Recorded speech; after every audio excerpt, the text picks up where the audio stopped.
You are Locked On Syracuse, your daily podcast on the Syracuse Orange.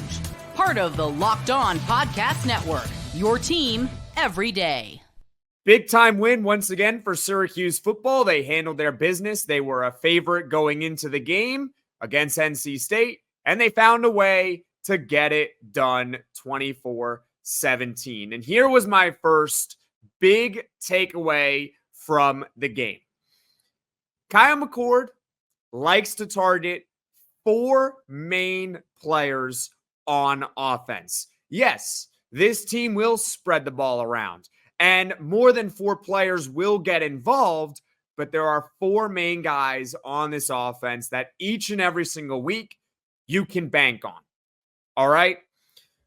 And the reason why I'm starting off with this is because we talked about leading up into the game how Justice Ross Simmons, the Colorado State transfer, could have a big role in the offense. Fran Brown said it. It's like getting a big free agent back. And last night he had 0 catches for 0 yards. So, who are the four main weapons for Syracuse football? Let's start off with Oronde Gadsden. He's an All-American tight end. He had 6 catches for 74 yards last night, and he was particularly great in the short passing game early on against NC State. And he was also great at it against UNLV, whether it's zone, whether it's man. It just seems like he's a great route runner. He knows where to be. And Kyle McCord very rarely misses when targeting Oronde Gadsden in the short passing game. All right, so he's weapon number 1 on this team. Number 2, Trebor Pena. All right, he's going to be all ACC this season. I mean, his numbers are just too good. All right, knock on wood, hopefully he stays healthy. But if he stays healthy, and he did leave the game at some point in this game, but Fran Brown said in his post-game press conference that he's going to be okay for Pitt coming up. Take that for what it's worth. He's going to be all ACC. He had another 8 catches for 75 yards. And again, he's great in the short passing game. And he gets 8 catches for 75 yards like it's in his sleep. It really is. It's like very, very quiet, very subtle. Sometimes you notice him, sometimes you don't. But you look at his final stat line and you see 8 catches for 75 yards. It's kind of like how a star in basketball would score like 25 points in a night. And you're like, he had 25? I didn't even notice he had 25, right? That's kind of what it's like with Trebor Pena. Great in the short passing game. Cuse did try on the first drive of the game to target him deep. And Trebor Pena got open, but Kyle McCord missed the throw. Sometimes he's going to miss throws. He's not perfect, but he is the second of the 4 main weapons that Kyle McCord likes to target for this Syracuse team. Number 3, Jackson Meeks. He's really emerged. Okay, I did not see this coming. He is a Georgia transfer, but he didn't do much in his time at Georgia, so I didn't really know entirely what to expect. He's also a veteran. This is a senior. He's emerged. He had over 100 yards again last night. Over the last 3 games, here are Jackson Meeks' numbers. Ready for this? Last 3 games. 29 catches, so almost 10 a game. 344 yards, so that's an average of over 100 per game. And 3 touchdowns. And he's scored 1 touchdown in each of the last 3 games to total 3. Those are his last 3 games. This guy is, 3 games if you want to count it as a big sample or a short sample, whatever you want to count it. But in my opinion, he's proven himself.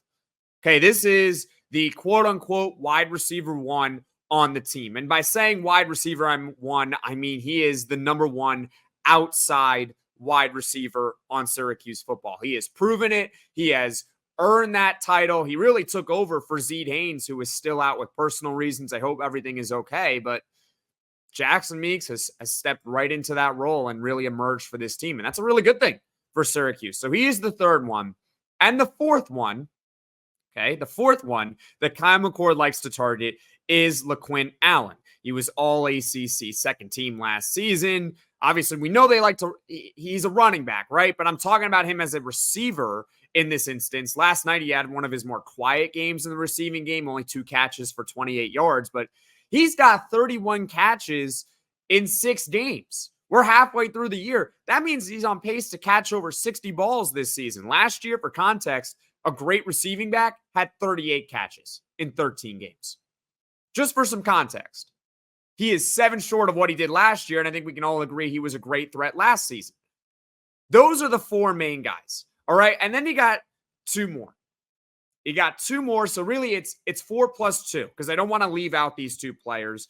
Umari Hatcher, I think, is an excellent deep option on this team. He really stretches the field. We saw that on the 28-yard touchdown. And also earlier in the game on a play action, Kyle McCord had Umari Hatcher wide open over the middle of the field. It was perfectly drawn up, but I guess the play wasn't really designed to go to Hatcher because McCord just didn't see him.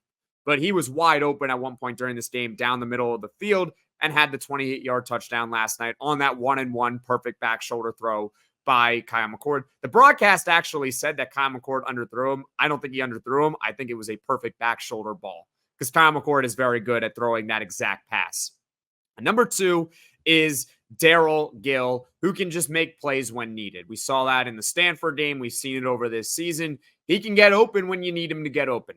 All right. So it's really 4 main weapons, which are Oronde Gadsden, Trebor Pena, Jackson Meeks, LeQuint Allen. Those are the 4 each and every game that you can bank on. And then you have the 2 more, which are Umari Hatcher and Daryl Gill, like the gravy on top of the turkey. Right? So what does that mean for a guy like Justice Ross Simmons? Well, I don't think he's really going to be a prominent feature in this offense. I really don't. Because, quite frankly, they don't need him to be. They got 4 main guys that they can target who can all do different things. So, for Justice Ross Simmons' role going forward, I guess you're hoping that he can step into the 4 plus 2 category and be, well, really make it a 4 plus 3. Umari Hatcher, Daryl Gill, Justice Ross Simmons. It sucks because we had high hopes for him. He was a big-time transfer when they got him, but this team has a lot of weapons. Feel like we say it every single week. They have a lot of weapons, and I think now we're halfway through the season, and after watching the NC State game, we know the 4 guys that Kyle McCord likes to target. We know them. We know the 4 guys, Gadsden, Pena, Meeks, and Allen. Those 4, and then he also will target Umari Hatcher down the field and Daryl Gill, who can sometimes just get open.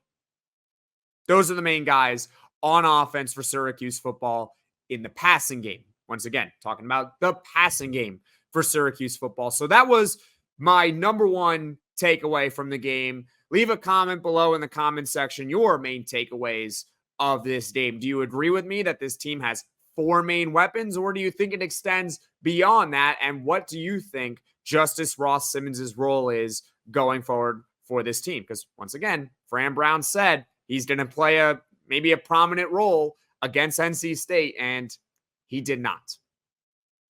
There's 4 main guys for Syracuse football, plus Hatcher and Daryl Gill. All right, so that's the first big takeaway.